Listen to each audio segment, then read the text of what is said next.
पिछले क्लास में हम लोगों ने रूपक अलंकार के बारे में जाना था। रूपक अलंकार क्या था?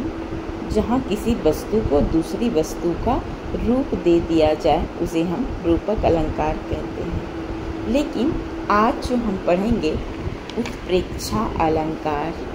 उत्प्रेक्षा अलंकार और रूपक अलंकार में क्या अलग है जानेंगे इस कक्षा के दौरान। नमस्कार, मैं अमिता की कक्षा में आप सभी का स्वागत है। चलिए स्टार्ट करते हैं। उत्प्रेक्षा अलंकार, जिसे हिंदी साहित्य में एक महत्वपूर्ण अलंकार माना जाता है। परिभाषा बहुत ही साधारण है, सिर्फ ध्यान देने योग्य है। क्या ध्यान देनी है, आइए जान लेते हैं। उत्प्रेक्षा की परिभाषा को देख लेते हैं। पहले परिभाषा हमें यह बताती है कि जहाँ उपमेय में उपमान की संभावना या कल्पना की जाए वह उत्प्रेक्षा अलंकार कहलाती है। उपमेय और उपमान हम पिछले क्लास में पढ़े थे। उपमेय और उपमान दोनों में क्या था? समानता था। एक ही वस्तु को दूसरे वस्तु की समानता बताई जाए उसे उपमेय और उपमान कहते हैं। दोनों में कोई डिफरेंट नहीं है। अब उत्प्रेक्षा में क्या कह रहा है कि जहाँ उपमेय में उपमान की संभावना या कल्पना की जाए। कल्पना, व्हाट इज कल्पना? कल्पना क्या होती है? कल्पना हो जो हम अपने आप को, मन को कल्पना करते हैं कि काश मेरे साथ ऐसा हो जाए, कल मैं बहुत बड़ा डॉक्टर बनूंगा। मतलब आप कल्पना कर रहे हैं। बनेंगे या नहीं बनेंगे तो बात की बात है। हम अपने आप में कल्पना किए जा रहे हैं। तो किसका कल्पना कह रहा है?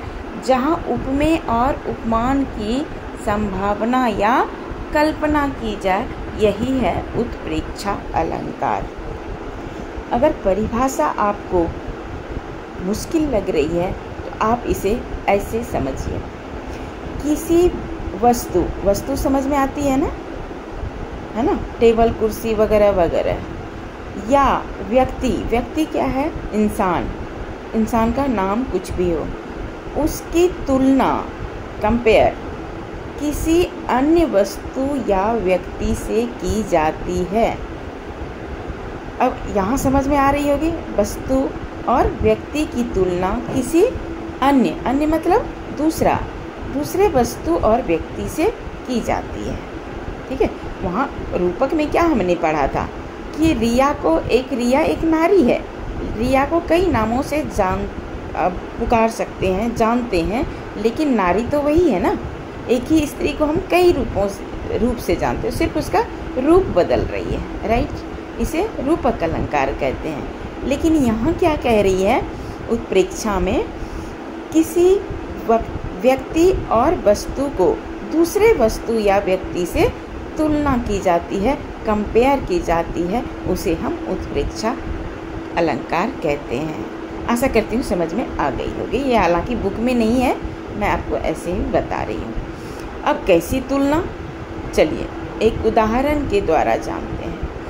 कह रहा है मनो मानो मन हूँ, जानो जनु जन हूँ ज्यों आदि इसके बोधक शब्द हैं। ये मैं नहीं कह रही हूँ, बुक्स में है।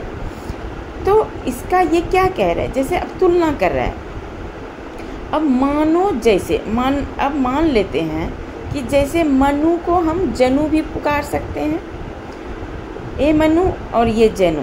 मनु एक इंसान का नाम है, लेकिन जन मतलब क्या होते हैं? पर्यायवाची के अगर हम देख लेते हैं तो लोग, व्यक्ति। तो मनु को क्या कह रहे हैं? एक जनु पुकार रहे हैं। तो एक दूसरे में कल्पना कर रहे हैं कि मनु है तो जनु क्यों नहीं हो सकता है। ऐसे ही शब्दों का आपको उपयोग करनी है। तो ऐसे ही क्या कहते हैं? उत्प्रेक्षा अलंकार कहते हैं। इसका मतलब है कि वस्तु को दूसरी वस्तु के रूप में सिर्फ कल्पना की जाती है कि एक वस्तु दूसरे वस्तु की होने की संभावना है। जैसे हम कल्पना करते हैं कि कल बारिश होगी, होगी या नहीं होगी, हम तो अपने आप में कल्पना कर रहे हैं, लेकिन संभावना है। मेरा मानना है कि ये संभावना है। तो यही है उत्प्रेक्षा अलंकार।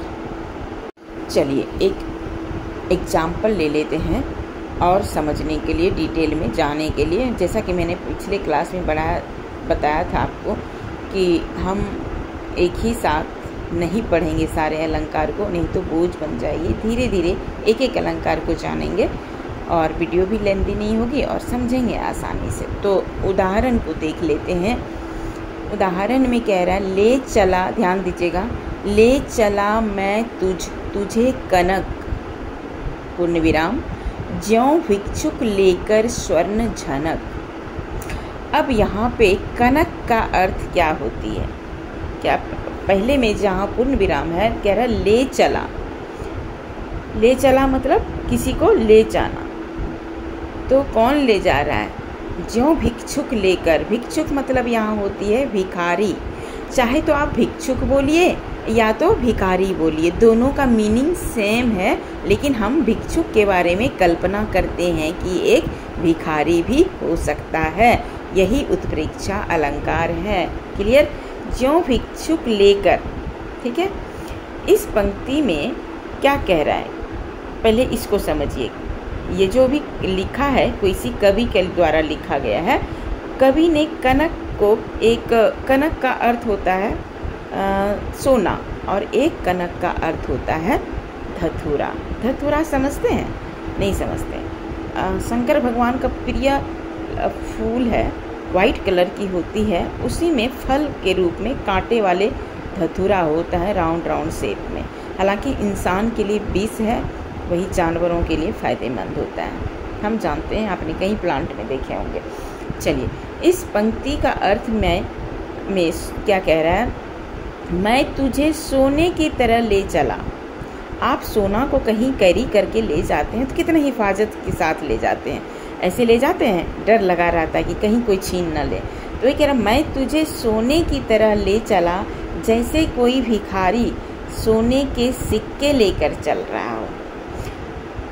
कोई भी भिखारी सोने का सिक्का ले चल रहा है और मैं जो ले जा रहा हूँ सोने की तरह ले जा रहा हूँ। सोना जो गोल्ड होती है, सोना मतलब स्लीपिंग नहीं, गोल्ड। अब मैं ले जा रहा हूँ, वैसे एक भिखारी भी उसको सोने का सिक्का को ले चलता। तो मेरी कंपेयर इसने किसके थ्रू किया? एक भिक्षुक के से किया है कि नहीं? वहाँ कवि ने भी ऐसे ही किया है कि मैं सोने की तरह ले चला, जैसे कोई भिखारी सोने के सिक्का लेकर चल रहा हो। तो यहाँ कनक शब्द का प्रयोग सोना और धतूरा दोनों के लिए किया गया है। राइट?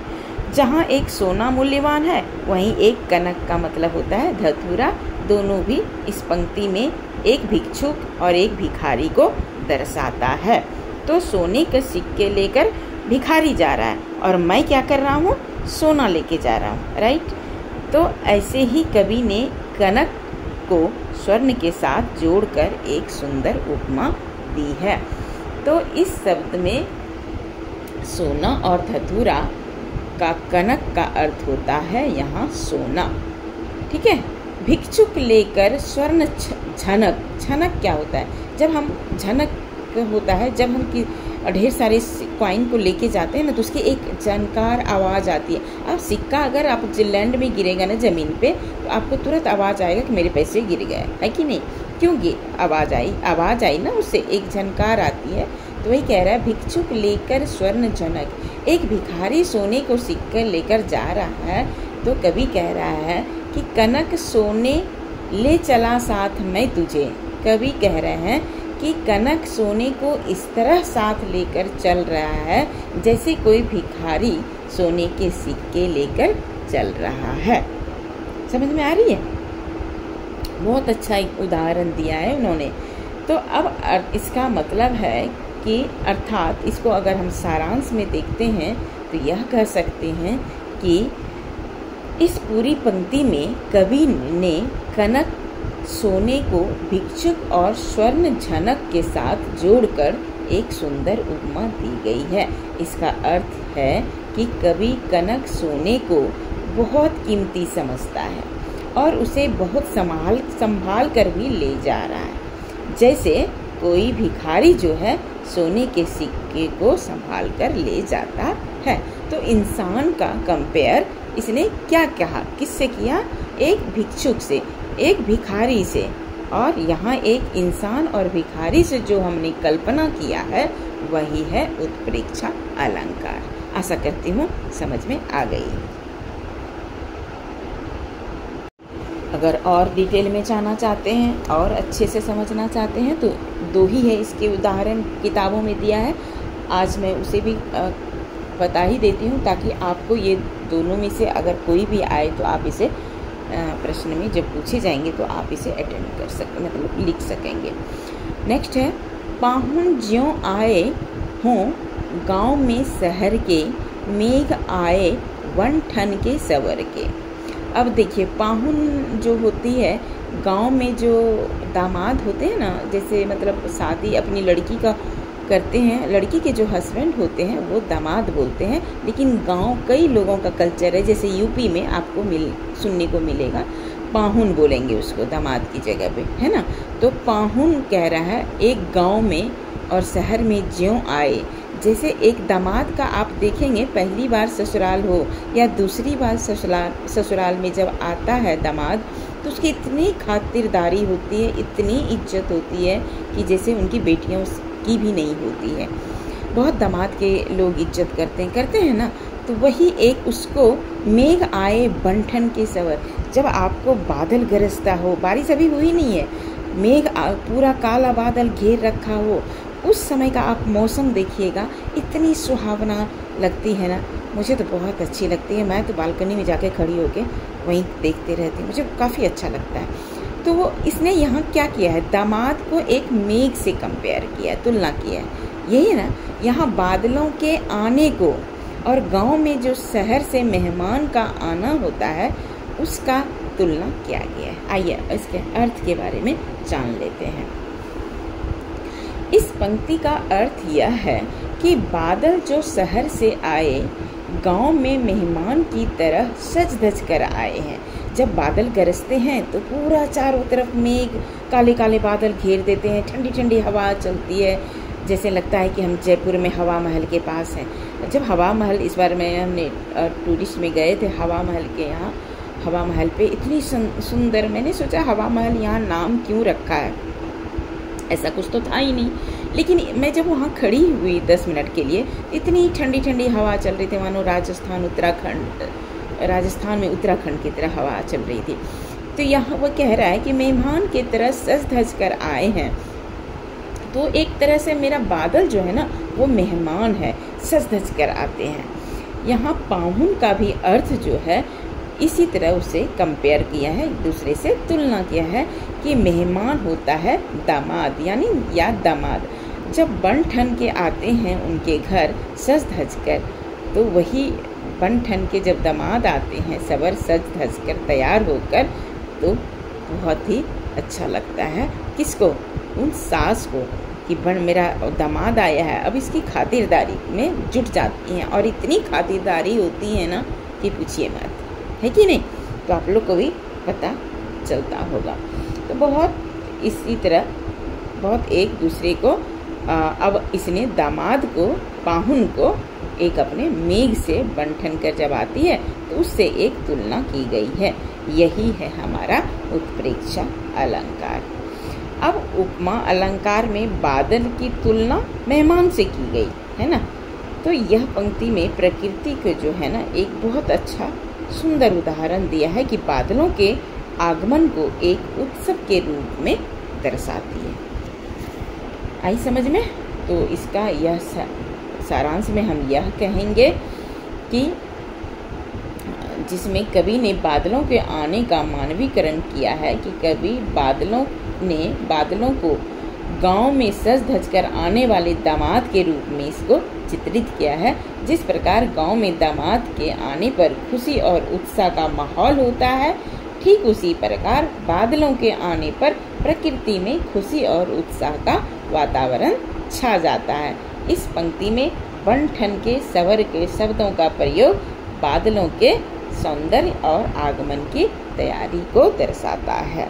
समझ में आ गई? आशा करती हूँ समझ में आ गई होगी। तो चलिए आज के लिए इतना ही। हम जानेंगे नेक्स्ट क्लास में अतिशयोक्ति अलंकार के बारे में। अगर आज की क्लास पसंद आती है तो इसे लाइक एंड शेयर करें ताकि दूसरों तक भी हमारी आवाज़ गूंज सके, पहुंच सके।